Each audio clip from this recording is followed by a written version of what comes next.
Good afternoon and welcome to News 9. Now, the late Mysore Scion Sri Kantadatta Narasimharaja Wadayar owns several acres of land in and around the state's heritage capital.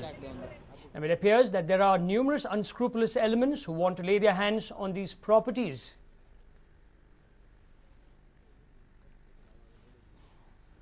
Now, in a second case, the president of Backward Classes Awareness Forum, K.S. Shivaram, has alleged that unknown persons have sold the property belonging to Wadayar in Alanahalli.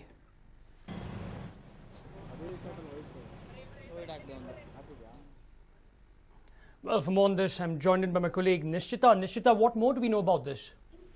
Well, we understand that the Wadayar family has for long been subject to wrongdoings time and again. Either it is because of the lack of control that the family had over the properties, the lack of knowledge that they had over the properties, or for that matter, the fact that many unscrupulous elements have laid their eyes on the properties of the Mysore, erstwhile Mysore royal family. Let's not forget that the Karnataka government has banned the transfer, sale of or registration of land belonging to the Mysore royal family, but despite that, numerous cases are coming to light. The latest one being Nolan. This is a 40 crore property. It is measuring 200 by 300 square feet property. It is costing almost 40 crore in the market, but it has been registered as in one Siddhamma's name using fake documents. Now, who produced these fake documents and who exactly the Siddhamma is, we do not know at the moment, and the police officials are trying to find the same. But what is shocking is that this massive property, which amounts to 40 crore rupees, has been registered with the registration amount of a mere 100 rupees. As per the rules, 7.25% of the selling price is supposed to be the registration fee that you're paying for any property, Nolan. But here, for a mere 100 rupees, the registration amount has been done for a property that is worth 40 crore rupees in the market. Now, we understand that the officials who have looked into the matter, which is K.S. Shivaram, he is the president of the Backward Classes Awareness Forum, and he has gone on to approach the Chief Minister as well as the Lokayukta on the matter. He has sent across letter to both, and he has demanded that the CBI be involved in the case and they look into the matter so that there is a neutral organization looking and investigating the matter. And also, Nolan, as you rightly mentioned, this is not the first time that such an incident has come to light. Earlier, an RTI activist had also brought to light that a 7-acre land belonging to the royal family near Lalit Mahal was being reportedly gifted to one VC Venkatesh by the late Scion as per documents, but it is the fraudster's game, in fact, was exposed fortunately due to the Karnataka government's rule that was in place.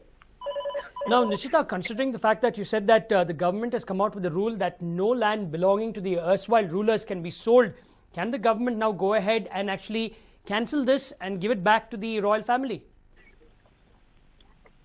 Well, we have to wait for the investigations to be carried out for the same, Nolan. Whether the CBI will be looking into the matter or whether the Lokayukta will be looking into the matter is something that the Chief Minister will have to decide at the moment. But let's not forget that with the death of Sri Kantadatta Narasimharaja Wadayar, it almost seems like there is less of a control on the properties, the massive properties that is owned by the Wadayar family. So how the Wadayar family as well as the government will learn to tackle this matter is something that we have to wait and watch, Nolan. Right, Nishita, I'm going to place you on hold for a moment. In fact, the individual who brought this out in the open has spoken to us. Let's listen into what he had to say. Sri Kantadatta Narasimharaja Wadayara ಖಾಸಗಿ ಆಸ್ತಿಯನ್ನ ನಕಲಿ ದಾಖಲೆ ಸೃಷ್ಟಿ ಮಾಡಿ ಹಾಲ್ನಳ್ಳಿ ಗ್ರಾಮದ ಕಸಬಾ ಹೋಬಳಿ ಮೈಸೂರು ತಾಲೂಕಿನಲ್ಲಿ ಸುಮಾರು 300 × 200 ಅಡಿಯ ಜಾಗವನ್ನು ಸುಮಾರು 40 ಕೋಟಿ ಬೆಲೆ ಬಾಳುವಂಥ ಆಸ್ತಿಯನ್ನು ಮಹಾರಾಜರ ಅನುಪಸ್ಥಿತಿಯಲ್ಲಿ ಅವರು ಬಂದಿದ್ರು ಅಂತೇಳಿ ಆಫೀಸ್ಗೆ ಸುಳ್ಳು ಹೇಳಿ ನಕಲಿ ದಾಖಲೆ ಸೃಷ್ಟಿ ಮಾಡಿ ಸರ್ಕಾರಕ್ಕೆ ವಂಚನೆ ಮಾಡಿರುವಂಥದ್ದು ಮೈಸೂರು ಉತ್ತರ ವಲಯದ ಉಪ ನೋಂದಣಾಧಿಕಾರಿಗಳು ಮಾಡಿದ್ದಾರೆ. ಇಂಥದ್ದು ಬಹಳಷ್ಟು ಅಕ್ರಮಗಳು ಮೈಸೂರಿನಲ್ಲಿ ಬೆಳಕಿಗೆ ಬರ್ತಾ ಇದೆ. ಇದ್ರ ವಿರುದ್ಧ ಸರ್ಕಾರ ಬದ್ಧತೆಯಿಂದ ಯಾವ ಒತ್ತಡಕ್ಕೂ ಮಾಡಿದಾನೆ ಇಚ್ಛಾಶಕ್ತಿಯನ್ನು ಪ್ರದರ್ಶನ ಮಾಡಬೇಕು. ಅಂದರೆ ಇದು ಈ ವ್ಯಾಲ್ಯೂಗೆ 200 × 300 ಅಳತೆಯ ಭೂಮಿಗೆ ಸುಮಾರು 55-60 ಲಕ್ಷ ರೂಪಾಯಿ ಮುದ್ರಾಂಕ ಶುಲ್ಕವನ್ನು ಕಟ್ಟಿಸಬೇಕಾಗ್ತದೆ ನೋಂದಣಿ ಮಾಡಿದ ಸರ್ಕಾರಕ್ಕೆ. ಆದರೆ ಇಲ್ಲಿ ಬರೀ 100 ರೂಪಾಯಿಗಳ ಮುದ್ರಾಂಕ ಶುಲ್ಕವನ್ನು ಕಟ್ಟಿಸಿರೋದು ನಾವು ನೋಡ್ತಾ ಇದ್ದೀವಿ. ಅಂದರೆ ಎಲ್ಲ ರೀತಿಯಲ್ಲಿ ಸರ್ಕಾರಕ್ಕೆ ವಂಚಿಸಿ ಅಧಿಕಾರಿಗಳು, ರಾಜಕಾರಣಿಗಳು, ಭೂಮಾಫಿಯಾ ಒಂದಾಗಿ ಇವತ್ತು ವ್ಯವಸ್ಥಿತವಾಗಿ ಆಸ್ತಿಯನ್ನು ಕಬಳಿಸುವಂಥ ಹುನ್ನಾರವನ್ನು ಮೈಸೂರಿನಲ್ಲಿ ಮಾಡ್ತಾ ಇದ್ದಾರೆ. That's the individual, Shivaram, who actually brought this out in the open. Now, the question is, if the government has actually come out with the rule that property belonging to the erstwhile royal family, the rulers of the Kingdom of Mysore, are not to be sold, how did the sub-register actually go ahead and accept this particular document? We have seen in the past that sub-registers have been involved in such cases.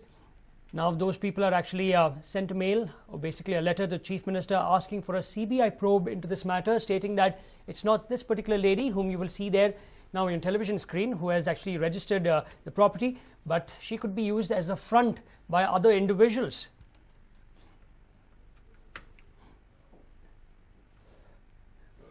In fact, what you see on the right of your television screen is the property concerned, which is about 40 crores as of today.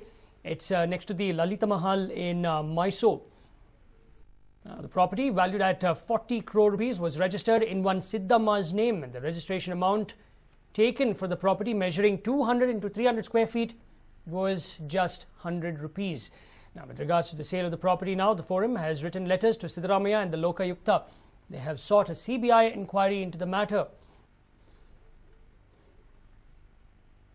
And again, this is not the first case that has come to light. Earlier, an RTI activist had brought to light an attempt to encroach a 7-acre plot of land near the famed Lalit Mahal. The land belonging to the Wadayar family was reportedly gifted to one V.C. Venkatesh by the late Sayan, as per the documents filed with the Mysore East Division Sub-Registrar Office. The fraudsters' game was exposed based on the date of registration. Incidentally, the Karnataka government has banned the transfer, sale or registration of land belonging to the Mysore royal family.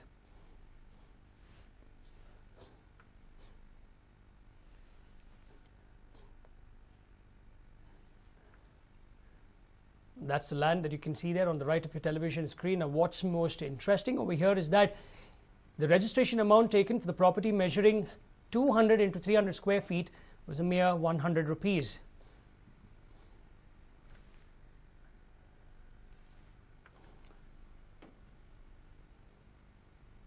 Well, as of now, the government has come out with a rule that the sale, the transfer or the registration of land belonging to the Mysore royal family cannot be done. The question is, how did the sub-registrar actually go ahead and register this property in the name of that particular lady you see over there, and for a mere 100 rupees?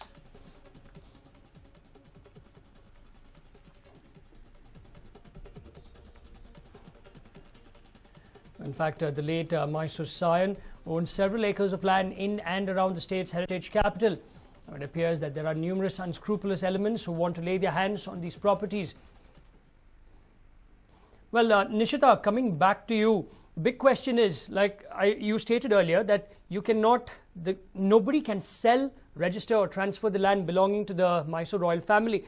Now, if that is the rule, how did the sub-register actually go ahead and register this land in her name? I mean, he knows the rules. Absolutely, Nolan. All these officials need to be pulled up in this particular case. He registered the land. Secondly, he was obviously of the fact this land is measuring 200 by 300 square feet and is a land that is worth 40 crore rupees. So how did he allow the registration fee to be a mere 100 rupees? So clearly, it is not just the few people involved in this particular case. There is almost a nexus involved. We can see whether it is from officials within the government, whether it is the real estate mafia, whether it is using one Siddhamma as the front, or if the Siddhamma is the accused. Now, that is what the CBI, or for that matter, even the Lokayukta will have to look into, but only a complaint has been filed so far.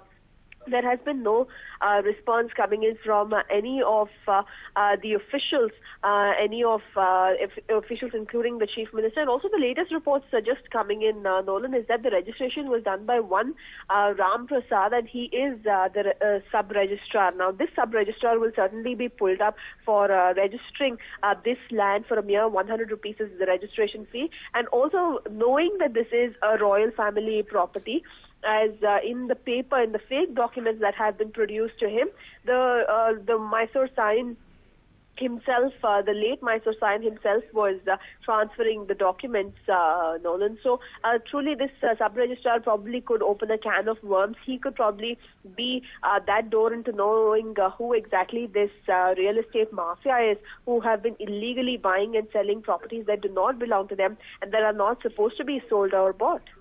Now, could this also be the reason why the individual K.S. Shivaram has actually asked for a CBI probe? Because, like you stated, this lady is just a front for someone else.